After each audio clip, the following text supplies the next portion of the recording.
Yeah, just hold that thought on Dale, because I was talking to somebody about that today. Mike, how are we doing? What, have we just gone live again? Yep, all sorted. No idea. My internet has just died, so I've just been resetting everything. Can you retweet the link out and stuff like that? Same links. So same link. So Yeah. we just back up as it was.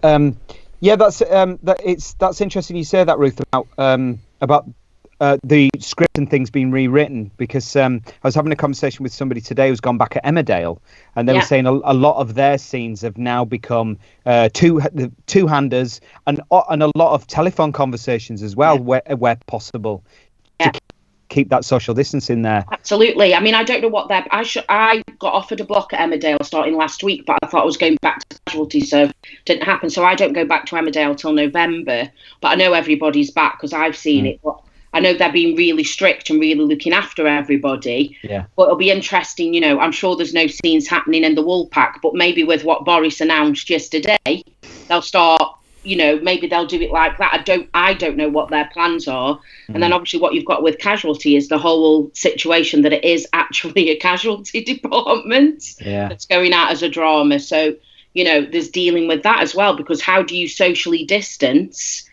doing a doctor and a patient, because doctor and patients aren't socially distancing. They'll have to like they used to do in the Carry On films, where they stand at the end of the bed with a clipboard, just sort of talking. Well, you know, we joke about it, there will be, and there'll be lots of doing shots where, you know, if there was me and Steve, if I was shooting you and Steve in something, I'll be shooting you without Steve there, and then turning round and putting Steve there. To be fair, when I worked with Steve before, he was never there. Yeah, I've heard he's a bit like Johnny Depp. I'd be in that Carry On scene. Now, what's the bleeding time? Matron? No, it's absolutely fascinating. So Casualty haven't gone back yet. They just started. Oh, they haven't gone back yet. No, they go back in August. So some test shooting, and then they've got. I think they're doing like a couple of special episodes to deal with what's happened, and then they'll get back into their serial stuff, which is what I'm in the middle of. So I've got another meeting tomorrow. So yeah. And I think, you know, more time to shoot is going to be given. Hooray. I don't know whether that's happening at Emmerdale, but it'll be nice if it is. But, you know, it's just... I mean, at Emmerdale, it's slightly different because you've got 3 cameras and you're shooting with 3 cameras, so it's a bit easier. But are they still going to be able to do that, though? I think you can, yeah, because I think as long as you position the cameras correctly, you can do that.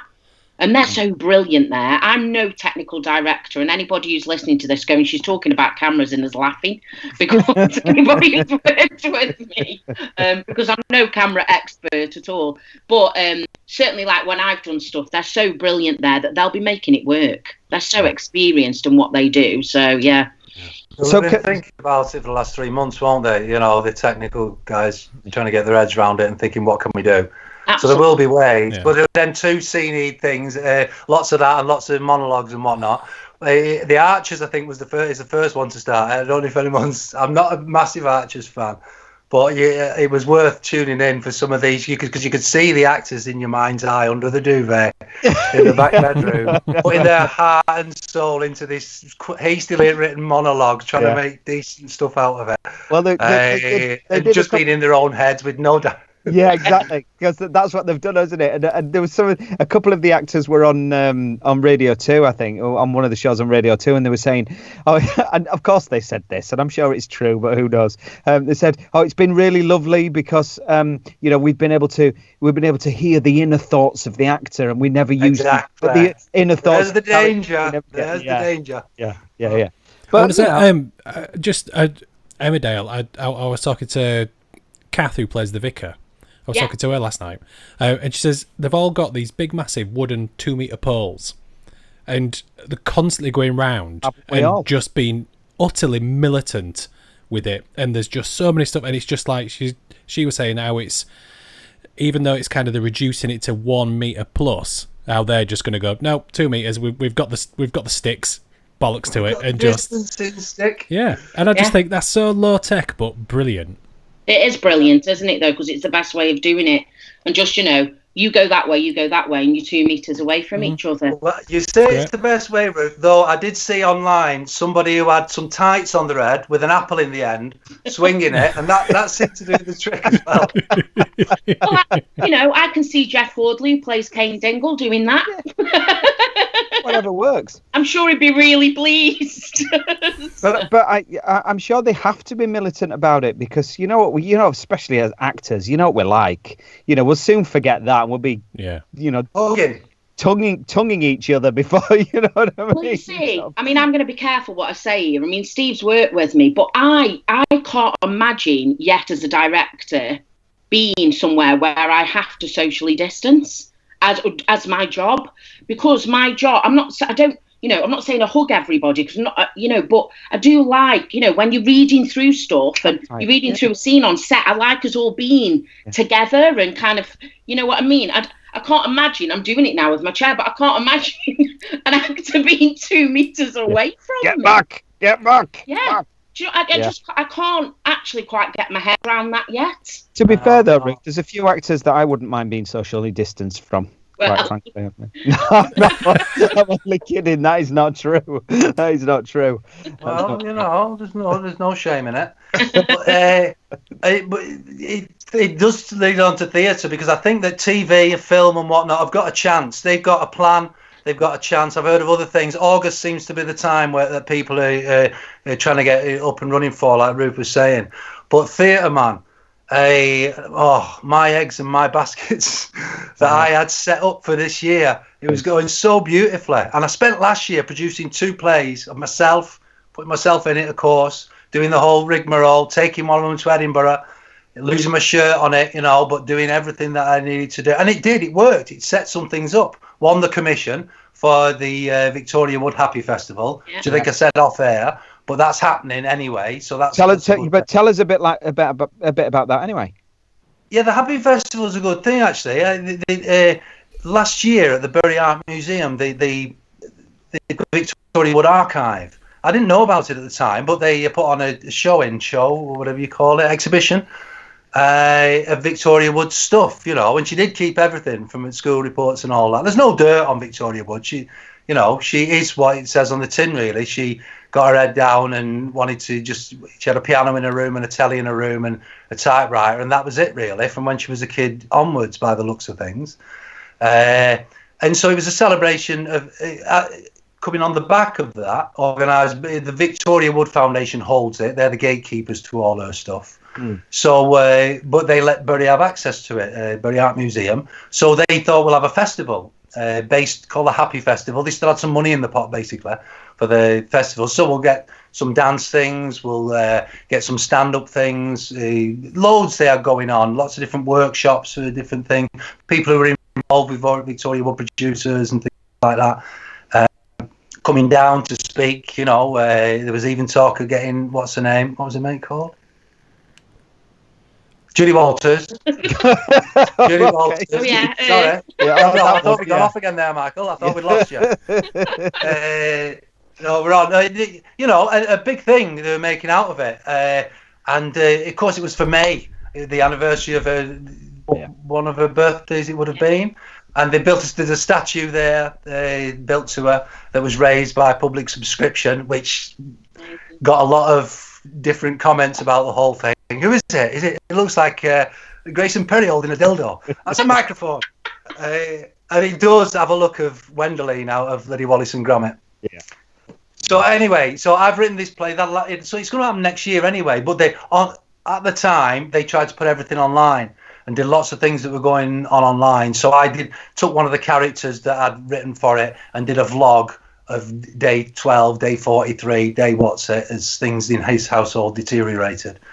And did these workshops that I've mentioned to you before, some Victoria Wood monologues. So gathered some people who'd never done it before, who'd never taken part in anything before. They got forced into a lot of them because I started with people who I knew, and I said, right, who do you know who might get involved in this? Here's what they got to do. So some of them got really chivied into it. On my first meeting with them on the Zoom, I'd say, so, who got in contact with you again? It was Kerry. She said, we had to do it. I don't know what it is. What is it hard? So, no, it'd be all right. And they stuck with it and did it. God bless this Victoria Wood Foundation and the Bury Council, because it was one of the only paydays for me. I've been through them, through doing these vlogs and the workshops and the play in lieu of, although next year the money will be spent. Wait till they want the play putting on in May next year. Oops. You need deadlines, don't you? What money? Give me now. Don't give me now. No. Oh God. No, that's great. So so Steve, what were you doing just before lockdown? Were you still doing the play, or? Well, we took it to London. We did a bit of Chiswick after in October. I then did a couple of odd ones in November. So that was done and dusted for the year. And it was really gearing up to write this play and get it all ready for. It was May was the time. It's usually quite quiet for actors anyway. It's worked out not too bad actually with this money-wise. With the money I've had coming in from that. The Actors Benevolent Agency, which I must big up, and any actors out there or anyone else who's in equity, you've been paying for that diary all these years. Now's the time to speak to them, because they will give, I think, between 25 quid up to 450 quid. But it can really help a week out, and it did for me. Yeah. So that I was too late for the arts. There was an arts council one somebody told me about as well. Did you get it? Yeah, got it. I did get told about it, but I was just bloody. No, all right, I'll have a look. And then it had gone. So yeah, but a mate of mine did, a writer friend, and she did. Scotland were even quicker at getting onto it, I think. Yeah. But it was all right. Was it Ruth, the English Arts Council? Yeah. I mean, the whole system was a bit archaic, but like doing it. But because I wouldn't even put the money into a joint bank account with my husband, which I thought was very weird. But I did, and all credit to him. I got a lump sum from him, which is definitely because my husband's self-employed and limited company, nothing from the government. Yeah. And I have had nothing from the government either. So we needed some money, and he managed to get a little bit from the local council for his, and I got that from the Arts Council. So thank God, really. Thank God. For it, really thankful for it.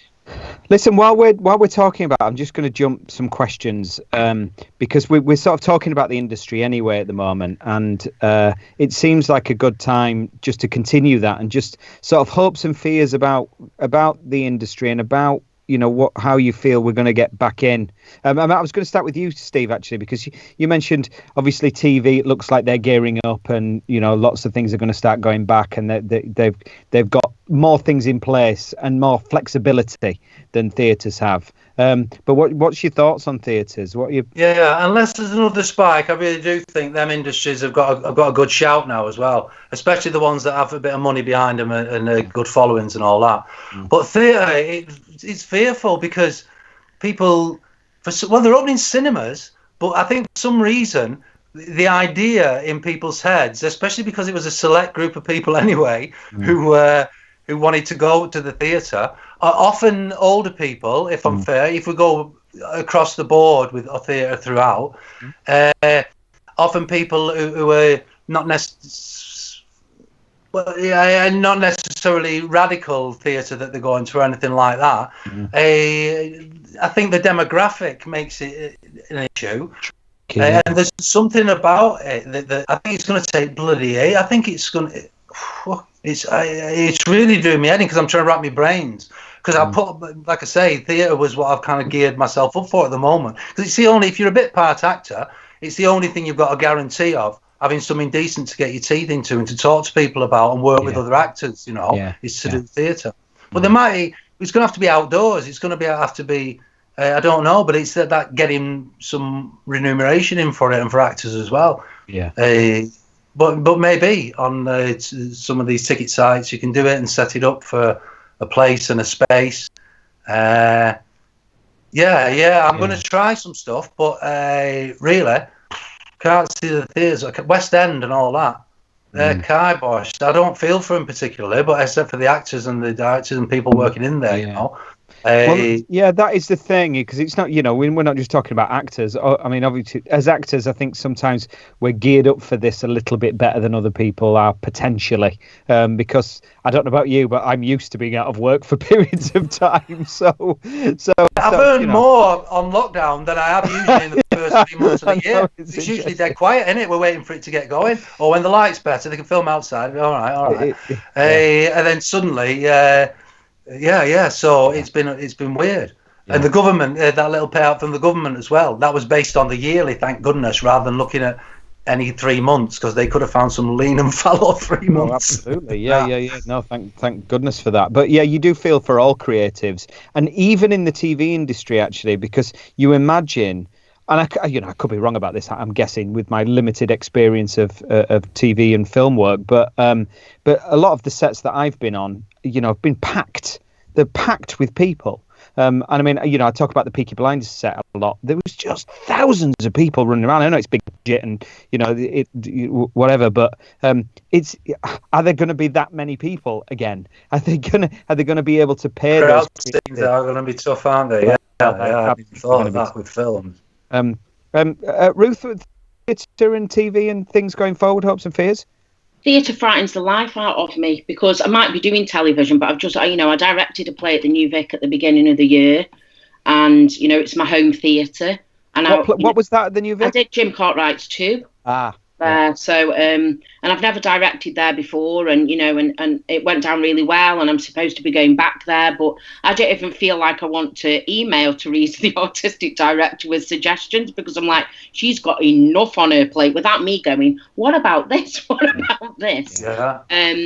And I just think that, the reality is it isn't just actors and directors. It's also all the people who usher, all the people who work in box office, the cleaners. There's a massive amount of people employed in theatre that aren't just the people doing the shows. And now all those people don't have work. And, with Plymouth now going into redundancies, which is a major producing house in this country, what's going to follow next? Sheffield Crucible? Or Birmingham, or Leeds, or it's really, really frightening. And I always think, if I look at social media and I think, well, surely everybody thinks the same as me. And on my social media, everybody does think the same as me. Yeah, the echo chamber, yeah. Thinking exactly the same thing today. Exactly. Yeah. Can you imagine some of the streams of some people whose we don't see, their friends, and what kind of things they say and all that? It turns your stomach just to think about it. So, one of the big things today that's going round is the government have given no money to the arts in this country. And the arts in this country bring in an enormous amount of GDP, an enormous amount.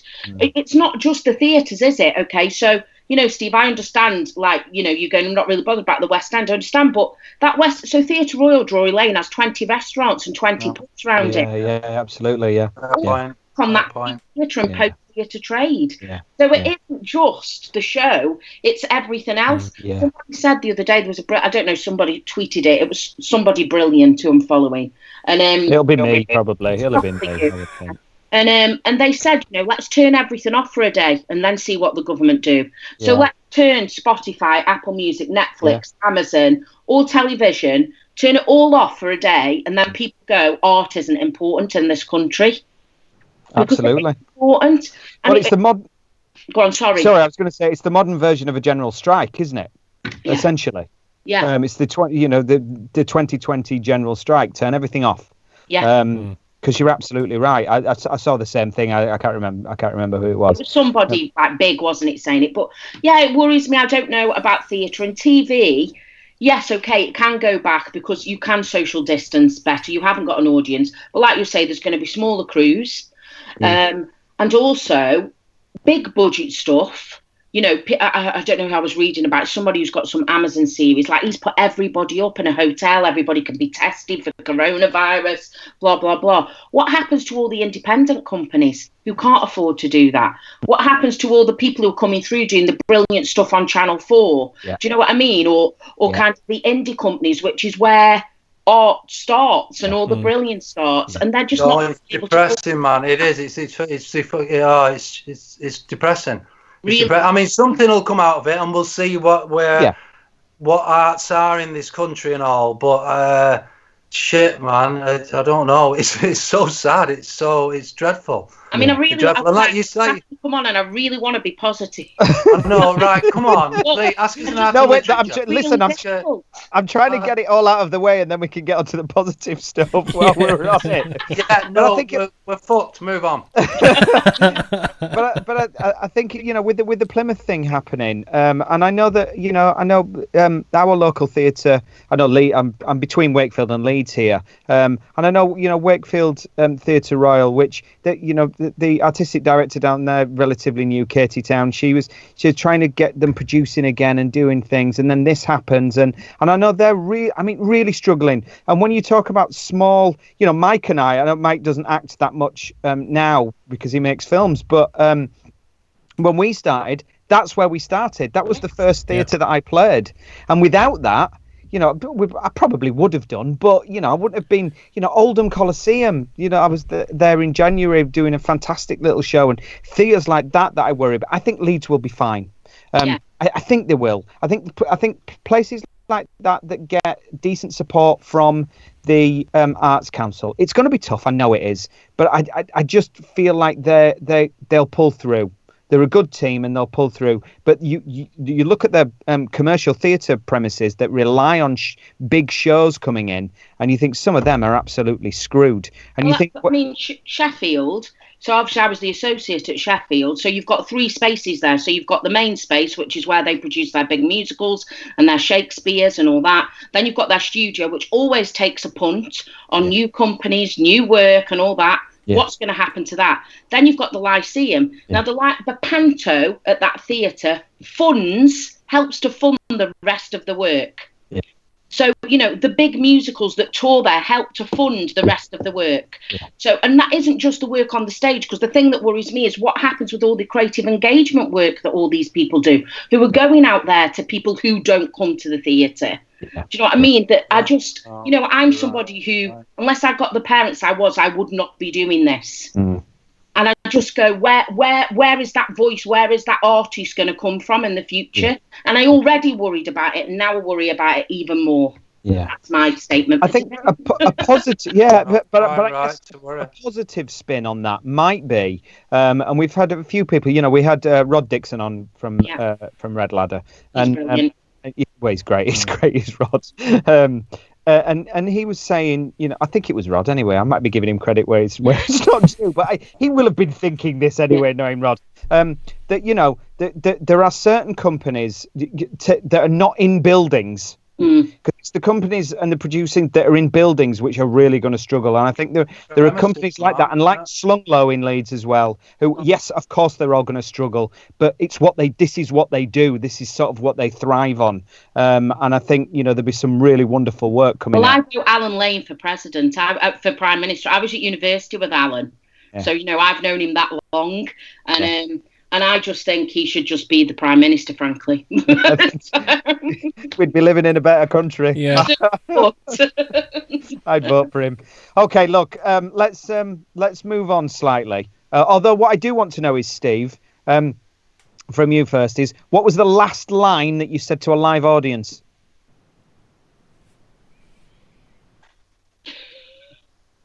No, that wasn't on the sheet. It was, wasn't it?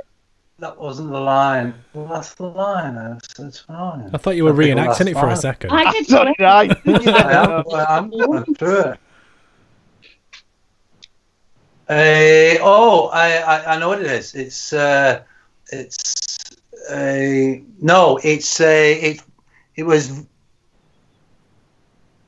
was VE Day and VJ Day. There was no VD Day. Okay, very good. Yeah. Nice. What was that from? And then she wrapped it up. It was from Paradise Lodge. Oh, yeah. They played that to Edinburgh. Did afterwards about what's it? About Paradise Lodge. Dealing with the mother-in-law when she had dementia. Yeah, that's one of the best. Great show, man. Went down a storm. It's a lovely little show. Yeah, I might have checked that just on the strength of that title. I need to go check that out. Paradise Lodge is brilliant. That just sounds great. Remember dementia, it's still with us, even all this bloody hell, pal, it all no, absolutely. Let's not even go there anyway, because that's I don't want to talk about how this country's treated them. Ruth, yes. Can you remember the last line that you directed? You've had a bit of time here. No, I don't know. I don't actually know. I can remember the last thing I said. What was that? Just because we got told by the exec producer and everything, we weren't filming the next day, and then I said, "Can I say something?" And I thanked all the crew. That's the last thing I said on set. So that's the last thing I can remember. And that was Casualty. Yeah, that was a Casualty. That'll do me. I thought it was going to be, "You'll never work in theatre again." No, Steve, didn't I say that to you? Yeah, no, not out loud. Right, okay, all right. Have you, sticking with you, Ruth, if that's all right, have you got a song for our isolation playlist? So I've been, and it's quite a new one, but I've been listening to Lady Gaga's new album. Okay. So mine would be, it's brilliant, her new album. So anything off her new album, really. I've been listening to the entire album. That's terrible, isn't it? Pick us something. Well, I don't know how you say it, so I'm going to embarrass myself. Is it Chrome? Oh, God. Yeah, I know which one you mean. Chrome. You know which one I mean, don't you? I can't say it either. Chromacata or something it is, isn't it? Or... So, and it's all strings and everything, and it's just, I think she's incredible anyway. But so I've been listening to loads and loads of different stuff because I listen to loads of different music. Like really shocked myself. Sorry, this is gonna I actually quite like Harry Styles. Didn't like this new one. I do. He's brilliant. He is so good. Good. Bloody watermelon sugar. It gets right in your ear. He's like an earworm. So I've been listening to him as well. But I would definitely say for me now, because I'm trying to get in a positive frame of mind, it's Lady Gaga's Chromacata. Okay. And you know it, Mike. So do you want to sing a bit of it for us? No. The only songs I know at the moment are nursery rhymes. Every other lyric I've ever known in my life has gone out of my head. Give us a nursery rhyme in Spanish. Man. It's all right. You ever think about it? I'll come back to you. Oh, have you got it? La cucaracha, la cucaracha. La cucaracha. Da, da, da, da, da, da. That matches your shirt, Steve. La cucaracha, la cucaracha. That kind of vibe, isn't it? It's from Vietnam. Is it? Actually. That's a different nursery rhyme, isn't it? She went to Vietnam with a friend. She said, "I'm going to Vietnam." I went, "Oh, Vietnam, that's next holiday." I was like, "Oh, bloody hell, that sounds intriguing. Is there any military sites?" And she's like, "Oh, no, I'm going with Janine. Me and Janine, we're going on, we're going to go here, then we're going to go." I was like, "Oh, right. And anyway, this has a circular to it because on lockdown, we've been getting on really well. But there was a day where in the morning, she had to go up me. I smoked downstairs and she found the ash. After she'd gone to bed and whatnot, but first thing in the morning, I just thought, oh, she needs me out of her hair today. So I put the dog in the car and I drove and just kept driving. I ended up in Fleetwood and got a coffee from somewhere and got some chips and drove back through Blackpool and all that and got back. You were a long time. Yeah, I ended up going to Fleetwood. Fleetwood? I love Fleetwood. You went to Fleetwood and you didn't take me to Fleetwood. I was like, Vietnam. It's not the same. And then I had fish and chips. Where from? And I had them from the place where we do like to get fish and chips from in St Anne's. So you did it on purpose? Well, I didn't. No, it was open, and we know it's a nice place, and I was passing there. And maybe I should never have told her I went to Fleetwood, but after all, Vietnam, you know what I mean? Santorini here for there. Yeah, no, I'm with you. So give us a song then, Steve. What have you got? I see you've got is that a ukulele behind you? Are you just playing no, that's a classical guitar. Oh, you play classical guitar? No, I don't. No, I've just started to play normal guitar, the acoustic guitar. So I play a little bit of acoustic guitar. All right. I was saying this the other week actually that this was the first guitar that I bought, and the problem is that with classical guitars, the neck's too thick. I literally can't get my hands into the. I've only got little hands. You've got to put it between your legs, ain't you? That's how they do it, and they almost round it like that. That's it. They like a cucaracha. Yeah, exactly. Just a quick note though, that guitarists don't call it "I play acoustic guitar." They just say "I play guitar." Oh, yeah, but I don't play guitar, do I? I don't play guitar. I'll get mine. I don't know. Bring it on. You should bring it on next time, mate. You should definitely. Yeah. In fact, you because play. It encourages people. It encourages people to try something. Pardon? There is actually a video of me playing a song with Rachel singing along on YouTube, which I did for an open mic when I'd been playing for 2 months, and I thought I did all right. Oh, you didn't watch it back, did you? No, I did. That's what always gets you. It gets me every time. You say, "Oh, that was the best I've ever done it," and if you watch it back, whatever it is, you're like, "Oh, Jesus Christ!" Anyway, come on. What's your song? Well, I have got a ukulele. Yeah. I'm not afraid to use it. I did have there has been a couple of songs because I do play a bit of ukulele. So there's been a couple of songs that have stuck with me over lockdown, and one in particular that I've kept having to play. And only your question made me even think about it. And it's I Just Want to Dance the Night Away, the Mavericks. Love that. Oh, I sang that in Panto. I sang it in Panto 2 years ago. Don't spoil it for me. I like that song. In fact, is there a time gap on this, or can you sing along in time, Michael? You should be able to. I mean, it's better than Zoom, isn't it? I'm not sure. You keep freezing, but I keep freezing. Yeah. Get your ukulele out, Len. Let's do it. All right, that's what I'm saying. This is where I go off camera for a quick vape. I think the reason that I went for it when I was thinking about it is it's just that thing of release, isn't it? It's about freedom and just that it'd be great to just let yourself go and all that. But because you mentioned it in terms of lockdown, I had to think, does it have a link to lockdown that I haven't seen? And it kind of does. If you if you personified COVID-19 as a woman, and you didn't have to change any words then, because it'd be about she, you know what I mean? Mm-hmm. But because that's not exactly, it might sit uncomfortably with some people to personify disease that's killing everyone with a woman. Great. Yeah. You could just change she to it, and then you're not talking about a woman at all. You're just talking about a disease. So shall I give it you with that in mind? You thought about it last night. Yeah. Go for it.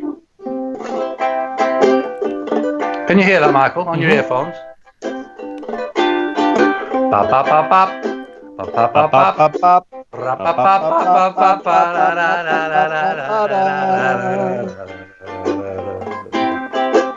Listen to the words. Here comes my happiness again, right back to where it should have been. 'Cause now it's gone and I am free. COVID can't do a thing to me. I just wanna dance the night away with senoritas who can sway. Right now tomorrow's looking bright, just like the sunny morning light. And if you should see it, please let it know that I'm well, as you can tell. And if it should tell you it wants come back, tell it no, I gotta go. I just wanna dance the night away. Listen, who can sway. Right now, tomorrow's looking bright, just like the sunny morning light. Bum, bum, bum, bum, bum, bum, bum, bum. Bum, bum, bum, bum, bum, bum, bum. I haven't worked on the ending. La cucaracha, la cucaracha. Da, da, da, da, da. Song, Steve. Song. I've just got to. That's all we've got time for. So thanks for joining us. I've just got to mention as well. I had a slight technical hitch then, because I don't normally have singles lined up for the Ghostlight Social in terms of kind of shots. I have like a group shot and I have like an active speaker one, blah blah blah. So I do have them for the other show I do for the Dog in the Pond. So I thought, all right, I'll just quickly switch over, so you get your single while you're doing your song, and we don't have to awkwardly just like sit in the corner of the frame, kind of not doing much. And then all the livery came up for the other show, so I've just given the other show a nice little free plug. You've done that on purpose. You've done that just to wind me up, haven't you? Yeah, very good. Thanks, yeah, Steve. So just want to dance the night away. That's on there. Put it in. Very good. What else is on there? What else is on there on your playlist?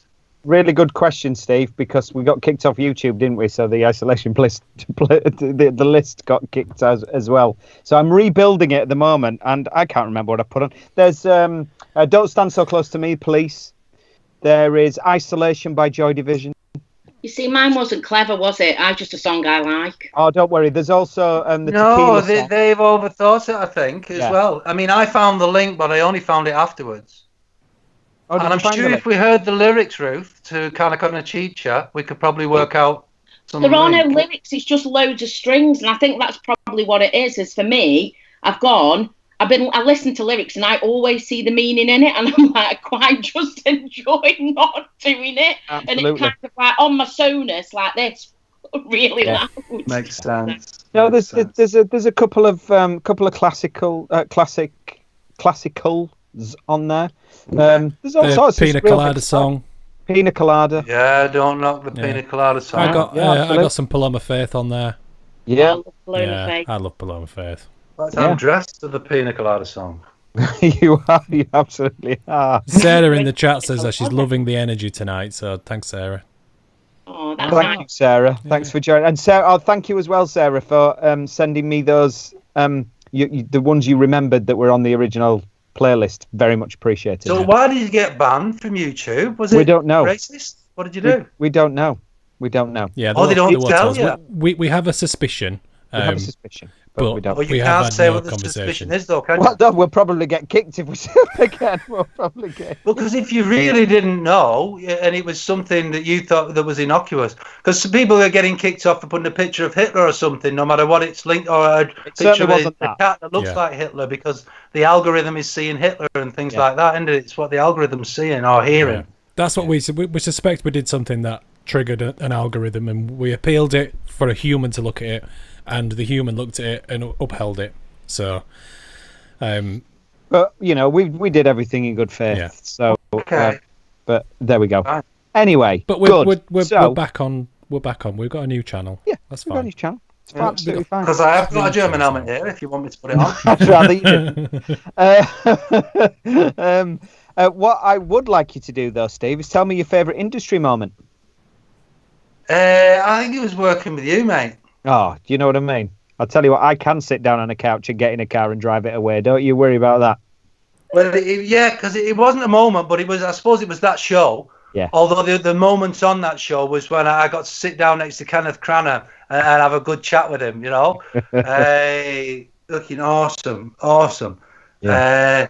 It was that show, because that show, like I was saying before, that if you're a bit part actor, you get some little things to do on TV. Like I have this regular copper on Corrie, and they know him. Somebody in there knows him, but the writers don't really. Or something, and there's some in particular. But there's never anything for a bit part actor to get the teeth into, because you're always setting up a reaction from the talent, aren't you? You're always setting up. You'll never leave a scene on a bit part, because you always want to obviously set up on the reaction of the actor. And so it's really hard for the bit part actors. In some ways, it's harder because you can't work yourself up to anything. Usually, sometimes you get a bit more and all that, and sometimes you get a lot. And that was the show where I got everything, man. Got your actor's dream of a part where you're in every episode, and they have a through line, and it goes somewhere, and they have emotional scenes and funny scenes, and a car comes for you every day, and they say, I'll bring you lunch in the trailer because you've been on set all day, so you don't have to queue up. That's because nobody else wanted to sit next to you while you were eating. You're one of them, I tell you. When you get a call saying, right, turn up, you've got to be on a bus to go to Sheffield at 4 a.m, bring your own lunch. It's like, oh, shit. What's this going to be? What time am I out of here?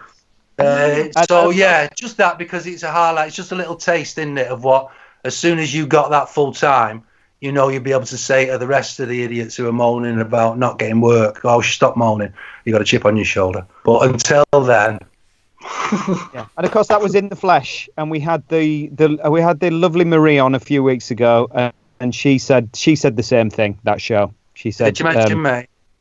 She didn't mention you, actually. No, she did. After yeah. Yeah. I mentioned you, and she brushed over it. Oh, she still didn't recognise. No, don't ring a bell. Yeah, that's another ex-wife gone. Hey, who knows? I mean, you know what Dom's like on Twitter. He's fighting the good fight. You might be coming back. You never know. Hey, another semi-good thing about this is Residuals have been better than they've ever been. Even though I've got lots of them, I've just had one this week that was the best I've had for years. And In the Flesh was down for a lot of that. It's like, whoa, we've never sold anything to Finland before and Latvia. What's going on here? So everyone's obviously struggling all over the world for content. Selling it. Thank you very much. Absolutely. So anyone's got a decent TV career, they'd have been sitting pretty over this time. Absolutely would. Yeah. Absolutely would. Because my TV career is not vast, but I got a nice little something this week or last week or whenever it was. Bought a new mic. Spent a bit of money. I can see that you've got your mic. Oh, this is not my new. This is not my new mic. It hasn't arrived yet. I bought a new mic and an interface and everything. What you bought? Well, I bought a Focusrite 2i2 USB interface. After the recommendation on Monday? Yeah, I'd already ordered it, though, to be fair. I just wanted to make sure. And I'm not getting into mics again. And right, Ruth, waiting for a question, please. Ask one on art and literature. I'm going to. And, for 10 points. I also bought an SE X1S studio mic. Nice. Right. Yeah. I'm slightly jealous. Are you masturbated? Well, you know, I've finished. And this microphone. That's what he was doing when he was having the sandwich with one hand. That's what he was doing with the other. I'm just going to have to go off for a minute. My microphone's arrived. Honestly, my mum is going to be on the text in a minute saying you're talking filth and it's your fault, Michael. I can't remember what the question was. Ruth, a favourite moment, industry moment, and it must. There is a vast career here. You've done some great stuff. So I've got an industry moment when I was much younger. So I did the emerging directors course at the National, that I think they still do at the National Theatre Studio. And like you get everybody teaching you. So like at that time, Nick Eitner was the artistic director. So we had Nick Eitner, we had Trevor Nunn, we had Patrick Marber, we had Dawn French. That was do you know what I mean? There was only 12 of us. But on the last day, they went, we've got a real treat for you. You're going to have the entire day with this person.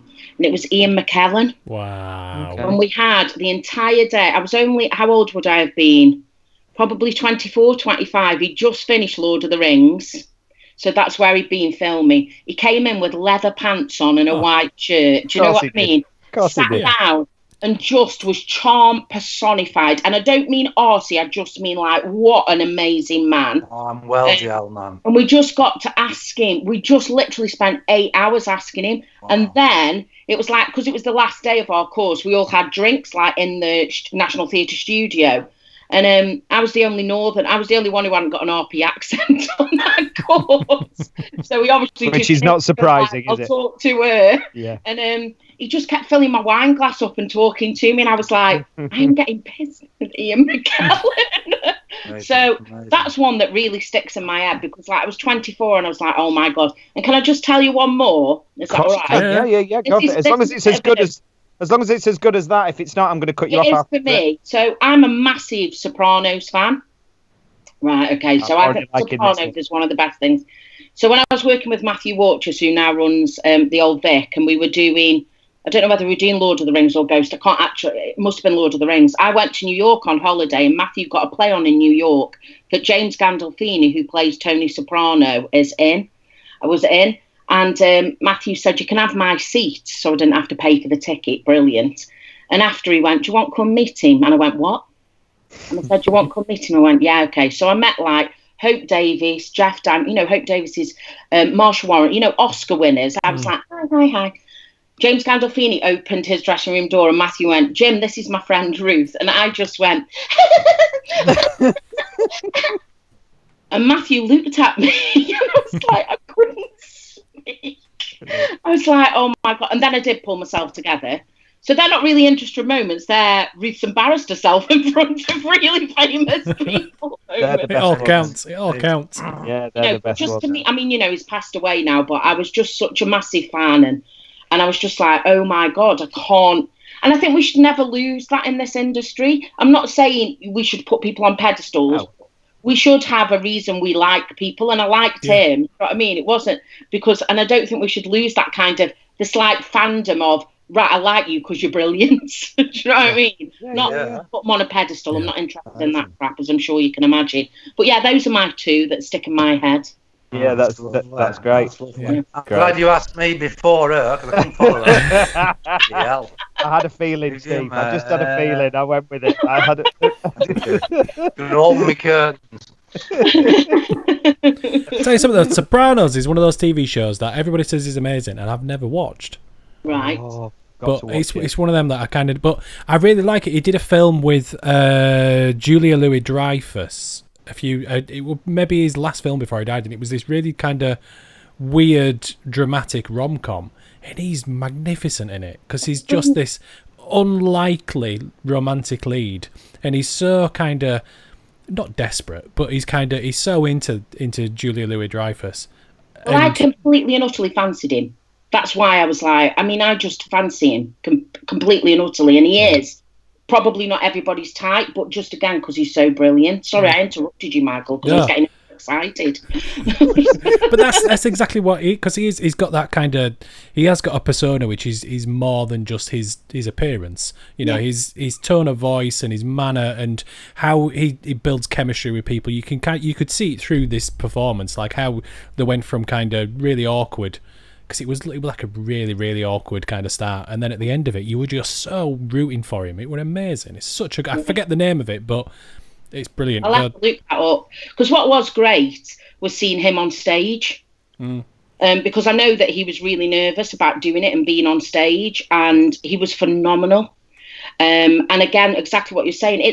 It's sad, but it's the X factor, isn't it? What is it? It's kind of indescribable to watch somebody, because he's a massive man. I mean, he filled the door frame. I was like this little person, I'm only 5'3" next to him, but just incredible. And I just, I feel very privileged to have met him, and it was just a tragic loss, really.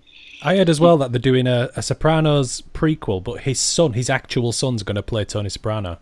How did he get that job?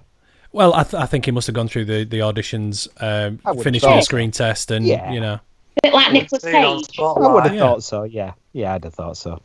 I think I was up for it, but I was busy. I was in the last two. Were you? Yeah. It went to the sun, did it? Yeah. I mean, to be fair, he nailed it in the room. I crumbled. Yeah. Sounds like my career.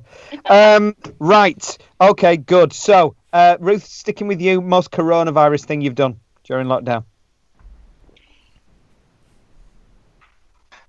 Where do you start?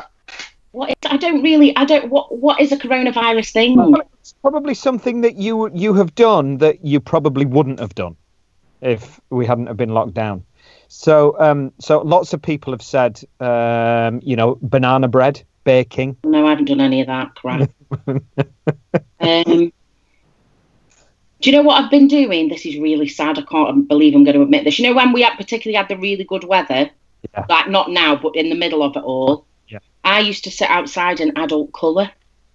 An adult? Oh, sorry. Adult colour. Adult colouring books.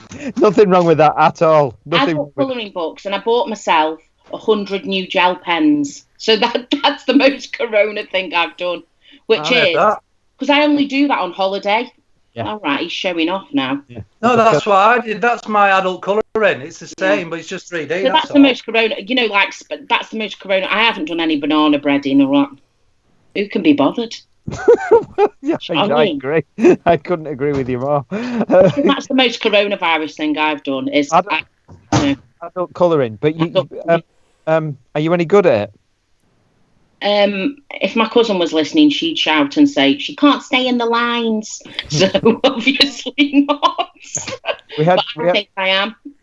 We had Claire Marlin on a few weeks ago, and she was saying that she got one of those paint by numbers. Yeah. And she's done it almost spot on, and she held it up to the camera, and then the picture that it came with, they're not the same. They're not the same thing.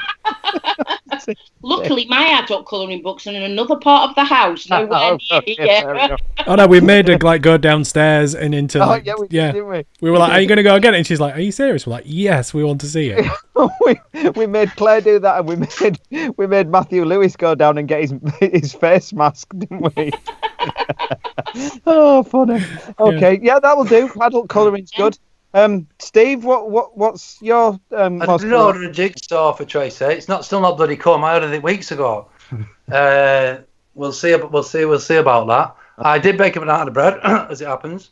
Okay. That was all right. But yeah, it was all right. The first, actually, I baked two, and the first one, somebody from next door gave me the little cuttings of some marijuana that he had, so I sprinkled that in it, and that rolled beautifully. Don't do drugs. Well, yeah, no, absolutely. I made it for him. I took him back round, so he said, "Yeah, I'll make us one of them banana bread, and I'll stick this in it." So he round to him, and I made another one for me without the stuff in, and it really sank like a stone. So there's something in there for all you cookery people. But you know, when I saw this on the question, the one that came was right. We've done loads of we're COVID up, and we were two people here together. We've been COVID backwards, and Tracy's been onto it as well. She's had to watch everything, every briefing, so she's got herself worried and bad dreams and bloody. And so I've kind of gone the other way a bit. But at the beginning, on the local Facebook group for Ramsbottom, somebody's saying, right, we were organising a thing where we'll get goods in and we'll take them to people who need them, on lockdown. Great idea. So I went down for the meeting, which was at the library, as it happened. I don't know how they got in. And some stuff had already arrived because they've been doing it for a little while. They're getting people to donate stuff. And they had that in this room. But it was a proper sitcom. They were all around talking. Nobody could decide what do we put in there. And this woman says, condoms. We need to be putting condoms in there. Really? And it was like, why? She said, but otherwise there's going to be a population explosion by the end of lockdown. And I was thinking, I was trying to keep stum because it's one of them where everyone's trying to put a bit in and all that. And for once, I thought Tracy kind of pushed me to go down. And then after a while, this guy says, think it'd be all right if I'm a bit hungry. Do you think it'd be all right if we got something off the... And then went out, came back with a bag of popcorn and some bloody ginger nuts. I was like, right. Yeah, a few days later we saw on the very official site saying, don't go with these people, whatever they're doing. So it's not right. Okay. So we did another one, and we did actually have a woman to take a package to do some shopping for. Only around the corner. What do you want? She said, I don't need anything yet. Well, on Saturday I will. Saturday, okay, ready. I'm going to go and get you shopping. What do you want? A chocolate orange and a Angel Delight. All the essentials. Fair enough. It's what you wanted, what you needed. But just mad, the whole thing. And unfortunately, there are going to be loads of lockdown sitcoms and stuff come out of it. And blah, blah. Yeah. And how many sitcoms have you written, Steve? I have knocked out a sitcom. The first 2 weeks. Well, it's one that I did sell a sitcom a while ago to Channel 4, but it never got made. But we got the candy for it. Just something similar came out just as they were casting it. So I've had a little go. And I go to a ukulele club once every Thursday, and it's perfect for a sitcom. It's like Dad's Army meets kind of the Fat Club or a group get together kind of thing. And it is funny. And so every time I go, I've been making a little note of, that could be the thing and all that. And I just thought, I've now to do. Why don't I go to them notes and I'll just put them in some order, just get a structure for the thing. But sat at the computer for 3 days, solid, near enough, getting down for something to eat and all that. And then I went downstairs, said to Tracy, I've just written a sitcom. And she went, what, 6 episodes? I was like, no, I've written more. But she was like, oh, right. But that's it. Yeah, so I wrote it, and it's all right. I did a little Zoom reading with 6 actors last week. Was I not available at that point? No. You were probably doing this, Lee. Will be, mate. I've written myself a part in it, and I've been there before. I've been in Baby Cow, and I had Henry Normal say, right, so who's playing him? And I'm like, well, because we're thinking David Mitchell. I'm thinking, off. Give me my money, I'm off. Yeah, exactly. After I'd done a few of the readings when they were doing auditions, I did some of the readings on the other side of the camera, just in with the actors who come, and they condescended that I could have this part of a landlord in episode 4, I think it was, when it actually happened. And it never got made. Yeah, £2.96, so, yeah, I knocked please. out a sitcom, and it's all right. It's got heart. It's called Ukulele Haley. About a recently widowed lady who's tried everything, and this seems to fit for us. I don't play the ukulele, but we do have one in the house, so I can get practicing. I'll just if I need. Yeah, we will certainly. It'd be nice if one or two of them did. Although the episode I wrote, they never play a song. You've got to think, because when you're in with the producers, I can't play a song. If you do loads of songs, the producers will say, right, you can't have all these songs. You either have to lose some of the actors, you lose a name, or you lose some of them songs. It's like, oh, bloody hell. So I've cannily written it with that in mind. So they never actually sing the song all the way through, because it all kicks off. Fair enough. Okay. Steve, right. Time is ticking on. What has your vice been throughout lockdown? That wasn't on the sheet either. I know it wasn't. You don't really want this. No, I'm not willing to. I'm looking at all that alcohol behind you, and I'm thinking that's probably it. I have no, like I said, I didn't know what the tone was on this whole affair, so I brought 4. I brought water in case it was very artsy and like Radio 4. A cup of tea in case it was more friendly, like on the sofa and we were having a chat.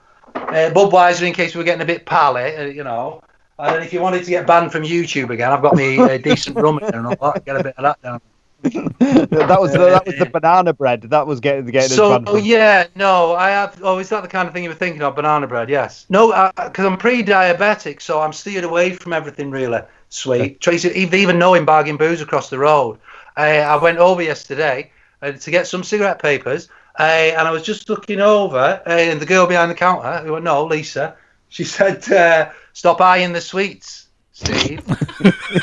Tracy's told them all, don't sell him no sweet treats when you can.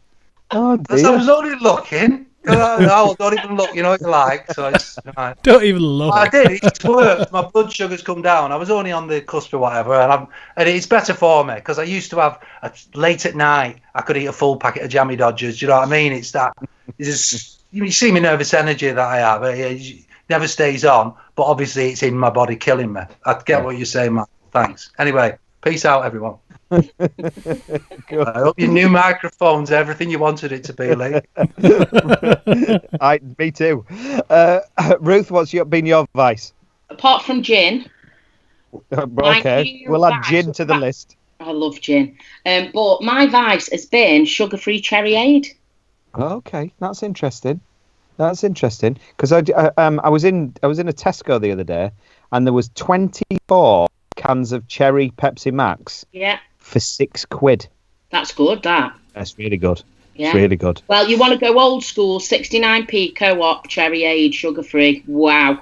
Okay. It's actually I've been addicted to it during lockdown. I'm going to give it a go. I haven't drunk it since I was a kid. Since the Alpine Pop Man used to come round or whatever. Yeah. Absolutely. Yeah. So does it still have the taste? It has the same taste as that. It doesn't lose out with this. You can't go posh.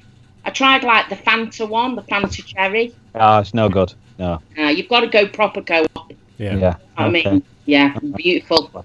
Fair enough. And very last question, sticking with you, Ruth. At the height of the lockdown, how many toilet rolls did you have in the house? 96. No, you didn't. We did. Straight to the top. Out of the water. How did you have 96? Because to be fair, there's been 5 adults in lockdown in this house. Okay. So my mum's in an annex, so I'm counting hers as well. But it's attached to the house. I can walk in. And then there's been me, my husband, my best friend Sam, who's an actress, and her boyfriend Matthew. So yeah, I did have night to the point where Sam actually went, "Don't buy any more toilet rolls," because I'd be like, if anybody went out just for like, you know, your essentials, which you could only go out for, I'd be like, get toilet rolls. They've got toilet rolls in the Co-op, get toilet rolls. And it was like becoming ridiculous. Where the hell do you keep 96 toilet rolls? Just around and about, you know. Just everywhere. They're on the way down now, but I did honestly. I was like, this is ridiculous. It was like around 4 packs of 24. Is that 96 or is that more? Yeah, it's 96. Yeah. That's impressive. Yeah, that's not impressive. You've just Liverpooled the league. Not even bothered, are you? You've not even no remorse there whatsoever. Yeah. I mean, don't get me wrong. If somebody on the street had wanted the toilet roll, I'd take the toilet roll. Were you advertising the fact that you had 96? Yeah. Yeah.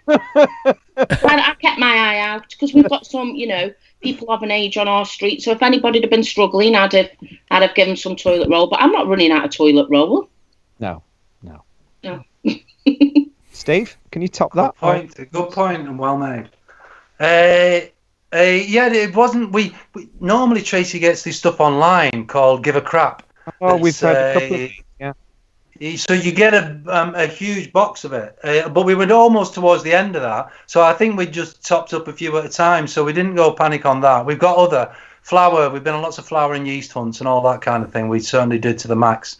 In fact, there was a bit of yeast that got handed, a fair block of yeast that got handed over to someone at Morrison's by the guy behind there because the bakers couldn't bake any bread at one time in there, and he had yeast that was going to go off. So you got involved? I caught in the kitchen, cutting them up into little cubes and putting them in silver foil, and it just looked like a drug deal. It just looked like she'd got these about 50 packets. These things. Some were going to, so she was dealing. Some were going to our John Lee and some Lee's wall and all that. It was like sorted. She was sorted. Are you all right for? You're all right for? What's it called? What do we call it? Y. Have you got the old Y? A little bit of Y. Yeah. Okay, fair enough. Good. Well, that's all right. Listen, both of you, thank you so much for coming on. It's been an absolute pleasure. I've been stuck in a sweaty hot van all day, and this has really cheered my day up. So thank you so much. It's been fun. Thank you so much.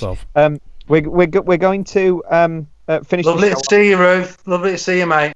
Bless you. Take care, by all means, log off, and I'll speak to you both later. You can stay on if you wish; it's entirely up to you. But lovely to see you. Go get yourself a drink and cool down and stuff. And love to the families, and stay safe and well. And see you on the other side. All right. Thank you, Michael. Thank you for all your work, guys. Well done. Guys. Thank you. Well, Lee appears to have buggered off. I enjoyed it. I'm right here. Yeah, you proper went for a second then. Oh, did I? Yeah. Yeah, no, I'm right here. Steve's either staying on or he's trying to work out how to get off. No, I'm just watching what you do for 5 minutes. You just crack on and do your thing, man. Stay on, we'll have a chat. Yeah. So, Michael, we don't have a show on Monday. No. Because we're going to once a week as of next week. We always said we would do, but we're going to keep going. We're going to keep going on a Wednesday night. So keep an eye on social media and stuff like that. I am aware of the fact that I haven't been keeping up with the highlights. I'm now 4 shows behind, so I apologise on that front, and I will aim to do better. We have had a lot of backing up to do though since we've had to relaunch the channel. To be fair, yeah. Yeah, we have. And there will be another. I said this on Monday. There will be another episode. I think it's episode 8 that goes on to the podcast this week. I might even put 8 and 9 on. Who knows? Treat everybody, considering as a little bit of a sweet goodbye to Monday nights. Yeah, as a little bit sweet goodbye. Absolutely. Yeah. So let's do that. But another good show tonight. Very much enjoyed it. Thank you very much for your company. Yeah, it's been great. I didn't do mid press story up front, so I'll save that for next Wednesday. Yeah, do that. Yeah. Just one other thing, Jeremy in the chat said, and I meant to bring it up earlier, but the chat was going so well. He says, I once had a chat with a guy who used to be in the Ben Hill show. I asked him what he was like, and he said he's a nice bloke, and then he used to practice the guitar whilst he wasn't filming. A little insight into Benny Hill. Oh, there you go. A bit like our Steve. Yeah. Mm. So there we go. Right. Okay. So, thank look forward you. To see you next week. Thank you, YouTube. Thank you, Twitch. Thank you, Periscope. Don't forget, like, subscribe, hit the notification bell, leave us a comment, hit me up on Twitter at Mike Makes Films and at Lee Toombs. And Totally Reels. But Totally Reels is we're back and booking. We're back and booking. So if you're an actor and you're wanting show reels written, you're wanting them filmed, you're wanting them edited, go to totallyshowreels.co.uk. Find us on Facebook. Find us on Twitter at Totally Reels. We have got lots of scripts we are working on at the moment for some clients. So if you want to be involved and you want to kick off your post-lockdown acting career, then you need to come see us, and you don't need to spend £1,000 on a scene from that other bloke. Cryptic. Yeah, or £17 a month on that thing. Thanks for watching. Thanks for being with us 2 nights a week. As we enter into 1 night a week, we're not going anywhere, we're just doing 1 night a week, but as we enter into 1 night a week, I hope you come with us and you carry on watching and enjoying and learning as we do. So on that note, adios from Bung.